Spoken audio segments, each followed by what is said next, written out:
சபரிமலைக்கெல்லாம் போனீங்கன்னா இந்த கருப்பரை பார்த்த பின்னாடி தாங்க ஐயனையே தரிசிக்க முடியும். சபரிமலையில 18ஆம் படி பக்கத்துல 18ஆம் படி கருப்பரா கம்பீரமா இருக்கக்கூடியவர் தான் இந்த கருப்பு சாமி. தலையில பெரிய தலைப்பாக, நெத்தியில பாத்தீங்கன்னா திருமண்ணு, விரட்டக்கூடிய அதாவது மிரட்டக்கூடிய விழி, முறுக்கு மீச, ஓங்கன கையில வீச்சிருவாளும், மற்றொரு கையில கதையும் சங்குமா, முழங்காலுக்கு கீழே அதாவது முழங்காலுக்கு கீழே பெருமளவுக்கு இடுப்புல வர அளவுக்கு கச்சை கட்டிக்கிட்டு கருப்பு சாமியை நிற்கக்கூடியவர் தான் அந்த தெய்வம்னு சொல்லலாம். பார்த்தீங்கன்னா கொஞ்சம் சாஞ்ச கொண்டையோடு இருப்பார். இவர் பார்த்தீங்கன்னா கடவுளோட பெருமாளுடைய அம்சமாகவும் பார்க்கப்படுறாரு. சிறு தெய்வ கோவிலில் பார்த்தீங்கன்னா கிருஷ்ணரோட உருவமைப்போடையும் இவர் இருப்பார்னு சொல்லலாங்க. எத்தனையோ வகை கருப்பு சாமி நாம பார்த்துருப்போம்.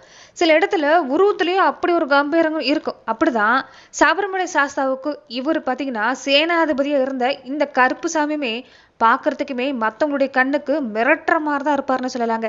கருப்புன்னு சொன்னாலே கெட்டதை அழிச்சு திஷ்டியை அழிக்கக்கூடியவர் தான். எங்கெல்லாம் கருப்பு நிறம் இருக்குதோ அதில் எல்லாமே கருப்பு சாமி இருக்கிறாருங்கிறத அர்த்தம். குழந்தைக்கு வைக்கக்கூடிய திஷ்டி பொட்டுல கூட, கையில கட்டக்கூடிய கருப்பு கயிற்றுல கூட கருப்பு சாமி இருக்கிறாருங்கிறதால தான் பலருமே இன்னைக்கு இந்த கருப்பு கயிறை கருப்பு சாமியை நினைச்சு கையில கட்டிட்டு இருக்கிறாங்க. காக்கும் தெய்வமா கருப்பு சாமியை கும்பிட்டா பெரும்பாலும் உங்களுக்கு காசு பணம் எல்லாம் தேவையில்லைங்க. மனசு சுத்தமா இருந்துட்டாவே போதும். ஒரு பூஜையில ஒரு விளக்கை ஏற்றி வச்சு நீங்க கூப்பிட்டா கூட போதும், அந்த கருப்பு சாமி வந்துருவார். அப்படிப்பட்ட சக்தி வாய்ந்தவர் இந்த கருப்பு சாமின்னு சொல்லலாங்க. இந்த கருப்பு சாமியுடைய வரலாறு பத்தி தான் இந்த பதிவுல நம்ம தெரிஞ்சுக்க போறோம். தமிழ்நாட்டுல மட்டும் இல்லைங்க, அதாவது கேரளா மாதிரியான இடங்கள்ல கூட கருப்பு சாமி பொறுத்த வரைக்குமே ரொம்ப பிரபலமானவர். தமிழகத்துல பல இடங்கள்ல குலதெய்வமாவும் இவர் இருந்துட்டு வராரு.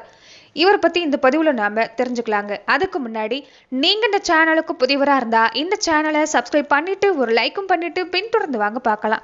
மேலுமே இந்த வீடியோ பதிவை எந்த மாவட்டத்தில இருந்து நீங்க பாக்குறீங்கிறத மறக்காம சொல்லிட்டு போங்க.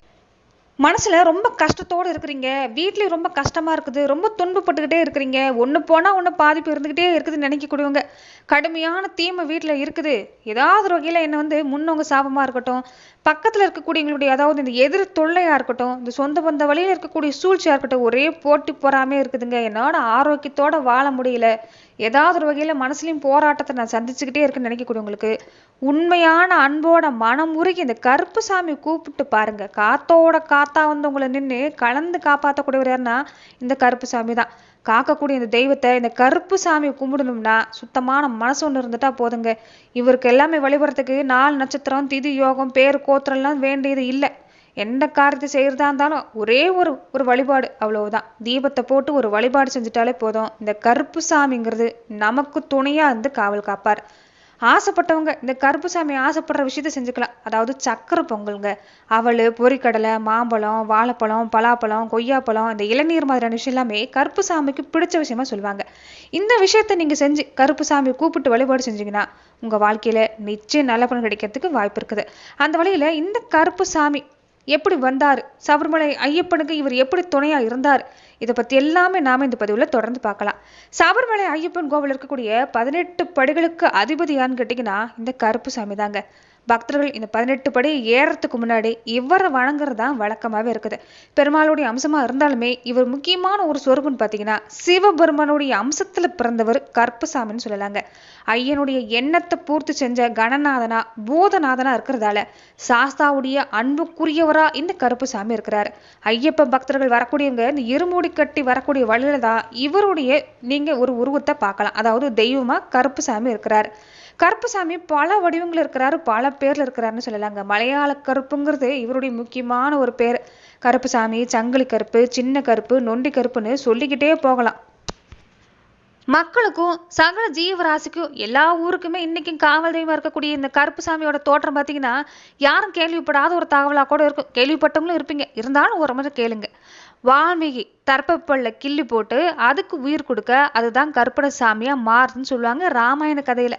இந்த தர்ப்ப பையில அதாவது தர்ப்ப புல்லுல பிறந்த கருப்புசாமி எப்படி தர்ப்ப புல்லுல பிறந்தாருன்னு பார்த்தீங்கன்னா சீதாதேவி, அதாவது சீதாதேவிக்கு லவன் குசன் சொல்லக்கூடிய 2 மகன்கள் இருக்கிறத நீங்க ராமாயண கதையில கேள்விப்பட்டிருப்பீங்க.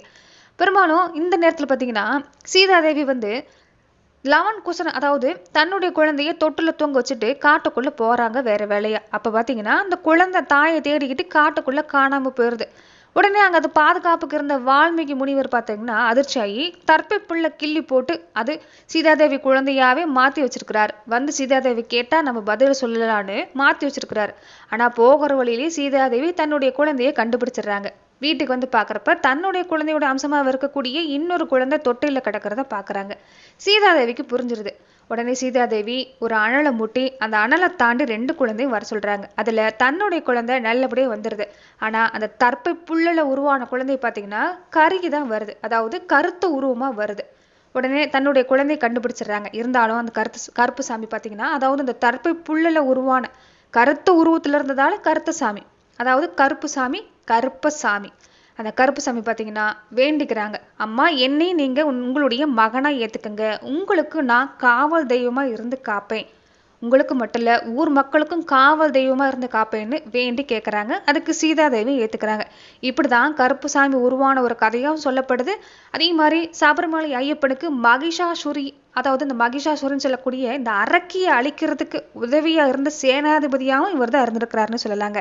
அதனால தான் ஐயப்பன் அந்த நன்றிக்காக கருப்புசாமியை தன்னுடைய பக்கத்திலேயே, முதல்ல கருப்புசாமியை தாண்டி வரக்கூடியவங்களுக்கு தான், அதாவது கருப்புசாமியை வழிபட்டு வரக்கூடியவங்க தான் என்ன முழுமையாக தரிசிக்க முடியுங்கிற ஒரு வரத்தையும் கொடுக்குறாரு.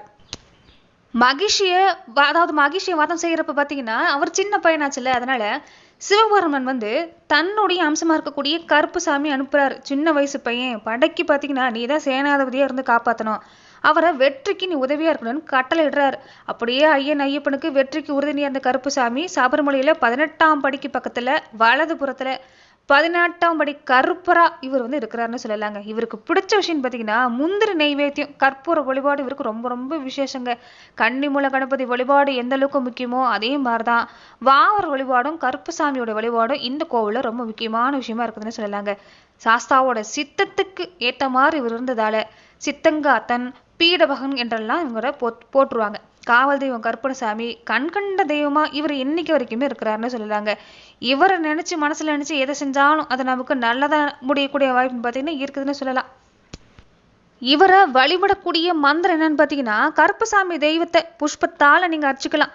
ஓம் நமோ பகவதே ஸ்ரீ ஏகமுக கருப்பசாமியே நமகன்னு சொல்லி வழிபடக்கூடியவங்களுக்கு நீங்க நினைச்சது நிறைவேறக்கூடிய வாய்ப்புங்கிறது உண்டுன்னு சொல்லலாங்க. இவர் சபரிமலையில் மட்டும் இல்லைங்க, தென் தமிழ்நாட்டிலாம் பார்த்தீங்கன்னா காவல் தெய்வத்தில் இவர் முதன்மையானவராகவும் சபரிமலை பல இடத்துலையும் சரி குறிப்பாக பெண்களுடைய காவல் தெய்வமாகவும் இருக்கிறார். தமிழ்நாட்டில் கூட பெண் தெய்வத்துக்கு எல்லாமே இவர் தான் காவல் தெய்வம்னு சொல்லாங்க. ஒவ்வொரு கோட்டையும் ஐயப்பனுடைய பூதங்கணங்களை காக்குது. எருமேலி, காலக்கெட்டி, உடம்புப்பாறை, கரிமலை அப்படின்னு ஒவ்வொரு இடத்துலையும் காவல் தெய்வங்கிறது உண்டு. அந்த வகையில் சபரிமலை 18 மலைகளையும் ஐயப்பனை காக்கக்கூடிய காவல் தெய்வங்கள், இந்த கணங்களுக்கு எல்லாமே தலைவராக இருக்கக்கூடியவர், இந்த 18 தேவதைகளுக்கும் தலைவராக இருக்கக்கூடியவர் இந்த கருப்புசாமின்னு சொல்லலாம். பெரும்பாலான இடத்துல பார்த்தீங்கன்னா கருப்புசாமி இந்த சுக்குமாந்தடியோடு இருக்கிறத பார்க்க முடியும். கருப்புசாமிக்கு மனைவி இருக்கிறதாவும், மனைவியோட பேர் கருப்பழகி, அதாவது கருப்பாய், மகனுடைய பேரு கண்டன், அண்ணனுடைய பேரு முத்தண்ண கருப்புசாமி, தம்பியுடைய பேரு இளைய கருப்பு, தங்கை வந்து ராக்காய்.